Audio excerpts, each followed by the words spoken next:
Rage Bait is the title of our exhibition that opened in Venice in May, alongside the Biennale. The show is curated by Nadim Saman and Luisa Hostein. The title refers to content designed to grab attention and provoke outrage before reason can intervene. Through new installations, videos, cat sculptures, and generative AI, we're looking at rage bait not as a glitch in online culture, but as the inevitable outcome of platforms built to maximize engagement. For the show, we trained an AI model on our cursed cat sculpture, which is a physical take on a well-known meme, a black earless figure suspended between exaltation and rage. The model continuously spews out new versions of Cursed Cat and releases them online, feeding future AI training datasets. The aim is to alter the imagination of AI, to implant a new mythological figure into generative image systems, a ghost in the machine that may surface unexpectedly, regardless of the prompt. Back in the 90s, the internet was very DIY. Artists didn't just make content. They built their own tools, coded websites, and hacked software in unexpected ways. Today, the equivalent might be going upstream by developing tools, curating datasets, and training your own models.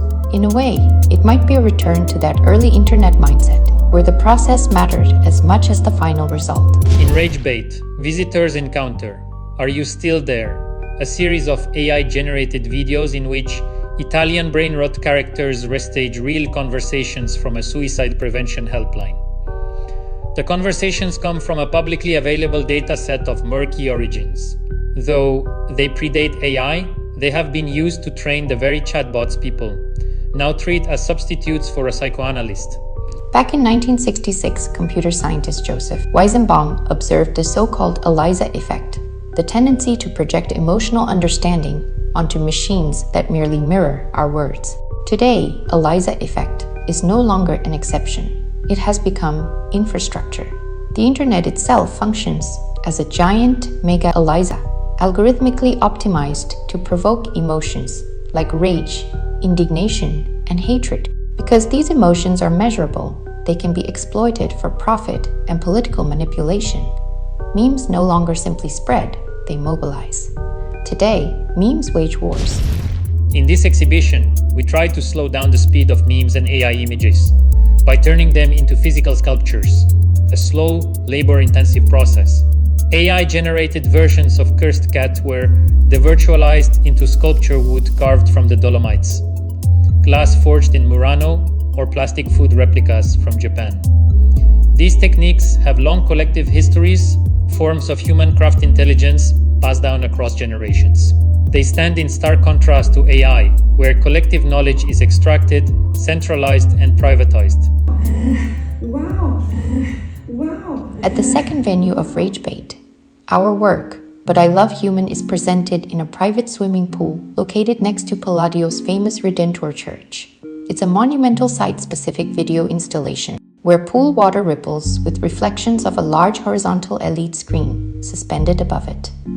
The work echoes the myth of Narcissus, who vainly fell in love with his own reflection. The video is a 10-minute supercut of NPC performers who mimic video games, non-player characters during live streams, repeating mechanical gestures and scripted dialogue for online audiences, often for pay.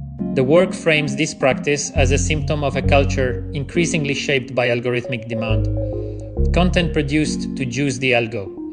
Today's assembly lines include platforms like TikTok, where the focus of automation is not only labor, but one's own self. I'm afraid it is too late to escape this loop. But artworks can make it visible, reflecting it back, like a pool that refuses to settle into a stable image. Creative Commons were the countercultural position among artists, intellectuals, coders, and leftists in the early internet era. The idea was that culture should be free for everyone to use. This approach was inspired by the free software movement and by the idea that sharing code would help improve it. There was little regulation at the time, so not only software but also music and art were freely shared and copied. In the case of net art, what was especially exciting for us was that, for the first time, there was no distinction between original and copy. They were identical. It was Walter Benjamin's dream come true. For us, No copyright also came from the understanding that no culture has ever been created alone. Even what we consider historical masterpieces are often copies, reinterpretations, or transformations of older works. Culture is based on copying. That is how children learn to speak, how artists learn to draw, how traditions are transmitted. Yet, there is a radical difference between artists copying as homage and a mega corporation doing it on a mass scale for profit. The most prolific copyright pirate of the 1980s, with 30,000 MP3s in his basement, looks like a joke compared to companies like OpenAI.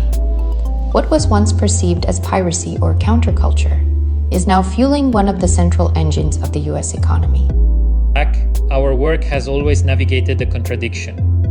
We critique these systems, but we are also drawn to inhabit and explore them. In the early days, the web felt like a kind of wild frontier. Identity was fluid, authorship unstable, and the rules were still being made.